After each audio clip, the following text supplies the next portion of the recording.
வணக்கம். இன்றைக்கி நம்ம பார்க்க போகிற சமையல் ஒரு சூப்பரான பூரி சப்பாத்தி தொட்டு சாப்பிட்ற மாதிரி வெங்காயம் உருளைக்கிழங்கு மசாலா எப்படி செய்யலாங்கிறத பார்க்கலாம். குக்கர் எடுத்துக்கலாம். நல்லா தேவையான அளவுக்கு எண்ணெய் விட்டுக்கலாம். நான் கடலை எண்ணெய் யூஸ் பண்ணுறேன். எண்ணெய் சூடானதும் நல்லா ஒரு 3 டேபிள் ஸ்பூன் அளவுக்கு உளுந்து சேர்த்துக்கலாம். அது கூடவே கருவேப்பிலையும் சேர்த்துக்கலாம். உளுந்து நல்லா பொன்னிறமாக வறுபடணும். இப்போ உளுந்து லைட்டாக ப்ரௌன் ஆக ஆரம்பிக்குது. இந்த ஸ்டேஜில் நல்லா ஒரு 3 பெரிய வெங்காயம் நீளமாக நறுக்கினதை சேர்த்துக்கலாம்.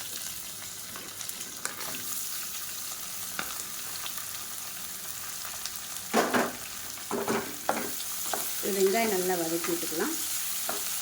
இது கூடவே பெரிய பச்சை மிளகாய் ஒரு 3 பச்சை மிளகாய் 2 கீறிட்டு சேர்த்துக்கலாம். உப்பு சேர்த்துக்கலாம். மீடியம் சைஸாக ஒரு தக்காளி சேர்த்துக்கலாம்.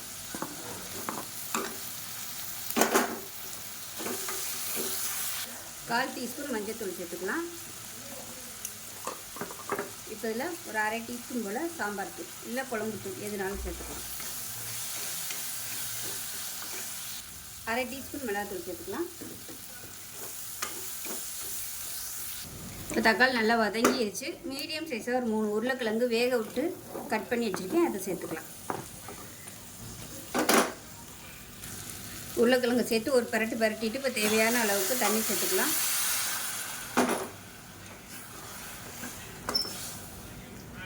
இப்போ இதில் கொத்தமல்லி நிறைய சேர்த்துக்கலாம். நல்லாயிருக்கும்.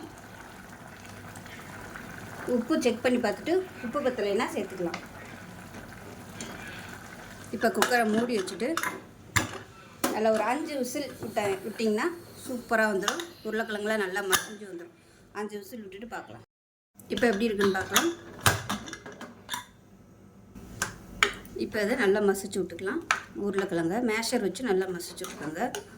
அவ்வளோதான், சூப்பராக ரெடி ஆயிடுச்சு. சப்பாத்தி பூரிக்கெலாம் அட்டகாசமாக இருக்கும்.